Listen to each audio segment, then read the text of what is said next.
Hello friends, मैं Aman Parmar from B point visa consultant. जैसे कि आपको पता है कि हमने एक सीरीज़ शुरू की है जिसमें हम बात कर रहे हैं कनाडा स्टडी वीज़ा के प्रोसेस के बारे में स्टेप बाय स्टेप। ये वीडियो उसी सीरीज़ में 5th वीडियो है जिसमें हम बात कर रहे हैं गैप को लेकर। कनाडा स्टडी वीज़ा में कितना गैप एक्सेप्टेबल है, कैसे हम उसको जस्टिफाई कर सकते हैं, कैसे हमें अपने डॉक्यूमेंट्स अरेंज करने चाहिए और गैप होने के बावजूद हमें अपना फ़ाइल कैसे लॉन्च करना चाहिए ताजो हम वीज़ा ऑफिसर को कन्विंस कर पाएँ। ये सारे क्वेश्चंस के आंसर देने की कोशिश हम करेंगे इस वीडियो के में। इस यूट्यूब चैनल को सब्सक्राइब जरूर कर लें क्योंकि यहाँ पर आपको ऐसी ही वीडियो देखने को मिलती हैं।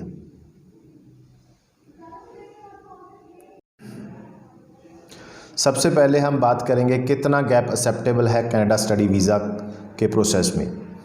अगर हम बात करें 1 साल का गैप जो एक्सेप्टेबल है जिसमें आपको कोई भी जस्टिफिकेशन देने की ज़रूरत नहीं है। फॉर एग्ज़ाम्पल, अगर आपने 12th पास आउट किया है मार्च में और आपका रिज़ल्ट आया मई में और आपने जो अपना आईएलटीएस वगैरह का प्रिपरेशन किया तो उसमें आपको थोड़ा टाइम लग गया, आपने जो सितंबर इनटेक है उसमें अपना अप्लाई कर दिया फ़ाइल तो भी ठीक है। अगर वहाँ पर आपका फ़ाइल लॉन्च नहीं हुआ तो आपने जैन इनटेक ले सकते हो, वहाँ तक भी आपका गैप जस्टिफिकेशन की ज़रूरत नहीं है। अगर आप नेक्स्ट ईयर मई तक भी अपना फ़ाइल लॉन्च करते हो तो आपको किसी भी तरह का कोई जस्टिफिकेशन देने की ज़रूरत नहीं है। 1 साल तक का गैप अगर आपका है किसी भी स्टडी के बाद, चाहे आप बैचलर में हो चाहे मास्टर में, तो आपको किसी भी तरह का जस्टिफिकेशन देने की ज़रूरत नहीं है।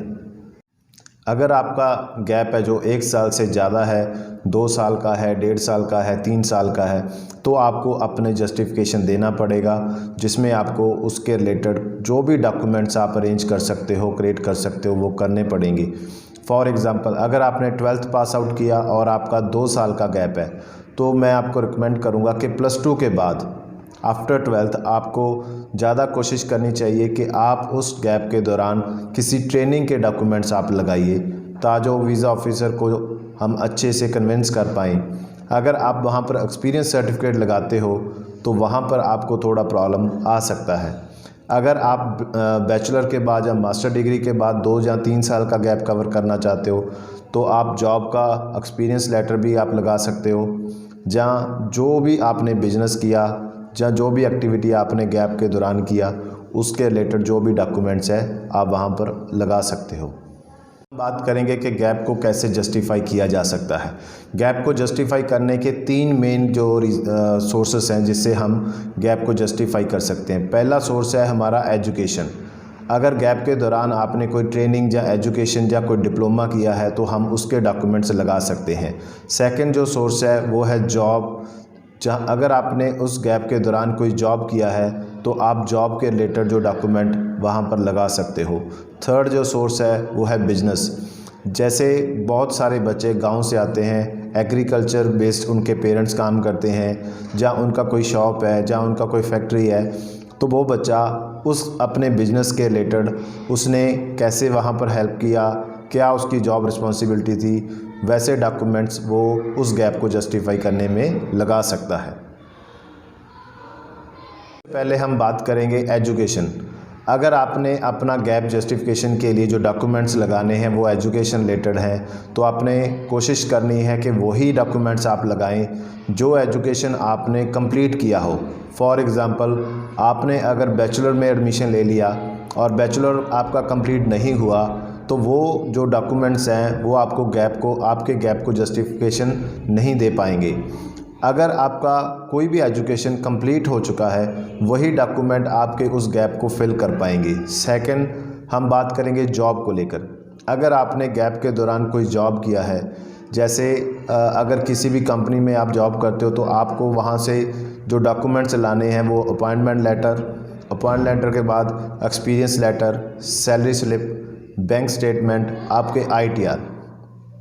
सबसे पहले हम बात करेंगे अपॉइंटमेंट लेटर की।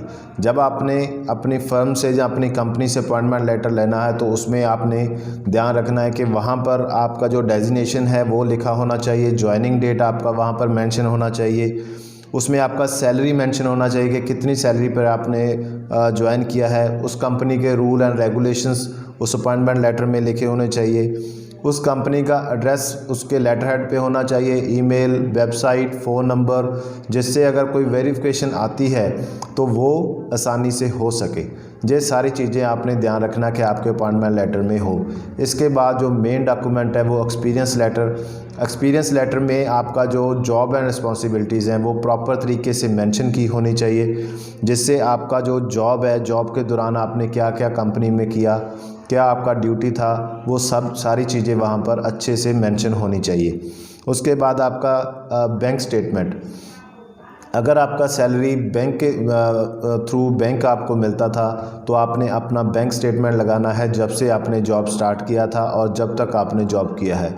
अगर आपको आपका सैलरी बाय कैश मिलता था तो आपने सैलरी स्लिप बनाने हैं। सैलरी स्लिप में आपने ध्यान रखना है कि आपने उसमें जो भी कंपनी आपको जैसे basic salary, TA, DA, PF, जो भी अलाउंस आपको देती थी वो सारे मेंशन होने चाहिए और वो प्रॉपर आपका लेटर हेड पे आपका सैलरी स्लिप होना चाहिए हर मंथ का, जिस मंथ से आपने ज्वाइन किया और जिस मंथ तक आपने जॉब किया।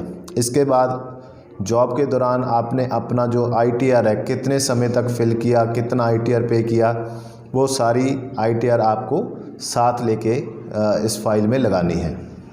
इसके बाद हम बात करेंगे बिजनेस से। अगर आप अपना गैप है उसको जस्टिफाई करने के लिए बिज़नेस को यूज़ कर रहे हैं तो उसमें आपने अगर अपने पेरेंट के साथ या अपना बिज़नेस किया है तो वो रजिस्ट्रेशन सर्टिफिकेट जो आपका बिज़नेस रजिस्टर्ड है, चाहे वो एमएसएमई से है, चाहे किसी भी फर्म से आपका जो बिज़नेस है वो रजिस्टर्ड है, जीएसटी उसका हो सकता है, उस बिज़नेस की लास्ट 2 या 3 या जितने भी साल का आपका गैप है उतना आईटीआर, बैलेंस शीट्स आप लगा सकते हो। उस बिज़नेस में आपका रोल क्या था, आपकी जॉब रिस्पॉन्सिबिलिटीज़ क्या थी, वो आप लगा सकते हो। उस बिज़नेस में से आपने प्रॉफिट लिया, जहाँ आपने सैलरी लिया, वो भी आप उसमें मेंशन कर सकते हो। इसमें बहुत सारे बच्चों का क्वेश्चन आता है कि हमारा कोई बिज़नेस नहीं है, हमारे पेरेंट्स एग्रीकल्चर बेस्ड काम करते हैं, वो खेती करते हैं, तो उन बच्चों के लिए मैं बताना चाहता हूँ कि एग्रीकल्चर भी एक बिज़नेस ही है। अगर आपके पेरेंट्स खेती करते हैं, एग्रीकल्चर बेस्ड काम करते हैं, तो आप उनके साथ आपने क्या हेल्प किया, उसमें आपकी जॉब रिस्पॉन्सिबिलिटीज़ क्या थी, वो सारी चीज़ें इसमें मेंशन कर सकते हो। इसके बाद गैप को जस्टिफिकेशन के लिए जो मेन डॉक्यूमेंट होता है फाइल में वो होता है एसओपी। एसओपी में जो भी डॉक्यूमेंट्स आपने लगाए हैं, जो जॉब रिस्पॉन्सिबिलिटीज़ आपकी गैप के दौरान आपने शो की है, जो क्वालिफ़िकेशन आपने शो किया है, जो भी सोर्स आपने यूज़ किया है अपने गैप को फिल करने के लिए, उसको अपनी एसओपी में प्रॉपर तरीके से उसको एक्सप्लेन करिए ताकि वीज़ा ऑफिसर को हम अच्छे से कन्विंस कर पाएँ। एसओपी एक बहुत बड़ा रोल प्ले करती है जब भी आपने अपने गैप को या किसी भी तरह का जो एक्सप्लेनेशन आपने अपने वीज़ा ऑफिसर को देना है, तो हम इसको लेटर ऑफ एक्सप्लेनेशन भी कह सकते हैं। इसमें जितना आपका मतलब अच्छे से काम होगा उतना आपका वीज़ा का सक्सेस रेट ज़्यादा होगा। उम्मीद है कि गैप के रिलेटेड आपको पूरी इन्फॉर्मेशन मिल चुकी होगी। इस वीडियो को ज़्यादा से ज़्यादा शेयर करें ताकि हर उस बच्चे तक ये वीडियो पहुंच सके जो गैप के कारण अपना कनाडा स्टडी वीज़ा का सपना कंप्लीट नहीं कर पा रहा था। उसको अच्छे से इस वीडियो को देखने के बाद वो अपना डिसीज़न ले पाए। ऐसी वीडियोस देखने के लिए आप इस यूट्यूब चैनल को सब्सक्राइब ज़रूर कर लें, क्योंकि जहाँ पर आपको पीआर के रिलेटेड, स्टडी परमिट के रिलेटेड, ओपन वर्क परमिट के रिलेटेड बहुत सारी वीडियोस देखने को मिलती हैं। Thank you so much.